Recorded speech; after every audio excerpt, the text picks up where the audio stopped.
السلام عليكم، كي درتو؟ نتمنى تكونوا على خير وبخير وما ناقصكم حتى شي خير يا ربي. مرحبا بكم معايا في عجينه جديده ديال لافونت بيتزا، وبيتزا بلا صوص بلونش ولا صوص طوماط ولا لاصوص البيضاء، كل واحد كيفاش كيسميها. نتمنى يعجبكم هذا الفيديو، تخلوا لي شي تعليق زوين بحالكم وديروا لي لايك وتشتركوا مع الاهل والاحباب، علاش لا. عندي هنايا 5 ديال الكيسان ديال الفورس مع 3 ديال الكيسان ديال الفينو الحرش. حيدت منهم نص كاس خليته. عندي معلقه ديال الخميره حبيبات مع معلقه ديال السكر، درت ليهم مويه دافيه. دابا راه ما يحتاجش كاع الماء دافي حيت الحال سخون.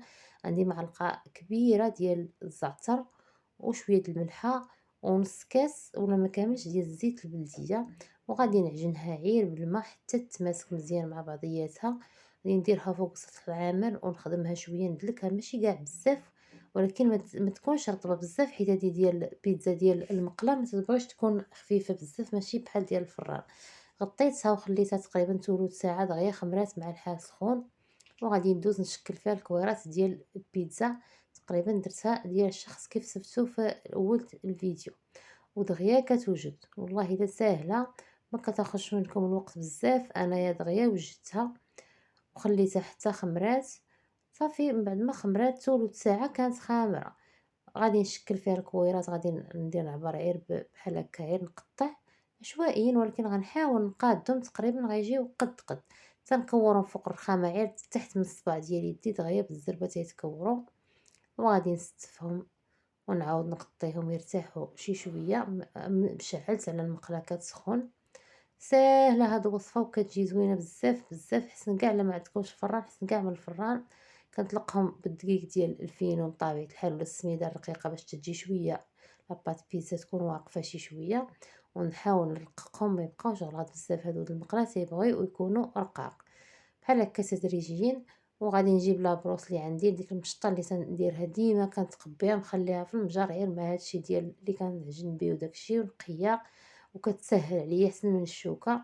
صافي بحال هكا المقله راه هي تطيب، ما هي كتسخن باقا ما سخنتش، وانا تندلكهم تنورقهم عفوا من الاول والاخر الاخر راكم عارفين، وكيبقاو مغطين وكيبقاو يرتاحوا بحال هكا. كنتبع حتى كنكملهم، كنطيبهم غير من واحد الجهه مزيان كنحمرهم، وواحد الجهه لا، ديك اللي كتكون محمره هي اللي تندير عليها الحشوه، واللي كتكون دابا راه ورقت هذوك الثلاثه وخليتهم على جنب. غنحيد هادو ونديرهم بالزربه تتوجد. ها هي وجدتها كامله. نتمنى تعجبكم. كيف قلت لكم جهه تنحمرها مزيان وجهه لا. بالنسبه للحشوه عندي لاصوص طوماط وهاد الشاكوتخي ولا بيبروني كل شنو تيسميه، قبلوا على هادشي اللي تنقول لكم. جبتو لقيتو رخيص وشريتو وقلت نجربه، ولكن راه جا زوين بزاف بزاف. الا كنتم مهتمين نوريكم منين شريته. المهم في مرجان تيكون غالي بزاف. درت هنايا بزار ومليحه والزعتر، شويه ديال الزيت البلديه، اي لا كريم كيفاش كتخدموا به استعملوه. عندي هنا بصله محمره غادي نستعملها مع هاد البيتزا اللي بلا صوص بلونش ولا لاصوص البيضاء.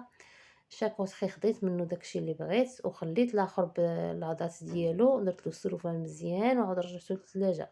علاش؟ باش نعرف شحال، حيت هادشي اللي تيكون بحال هكا ضروري خصكم تردوا البال مع التاريخ، حيت دغيا تيولي متسمم. المهم بحال هكا اي حاجه فاتها التاريخ راه كتولي ضرر.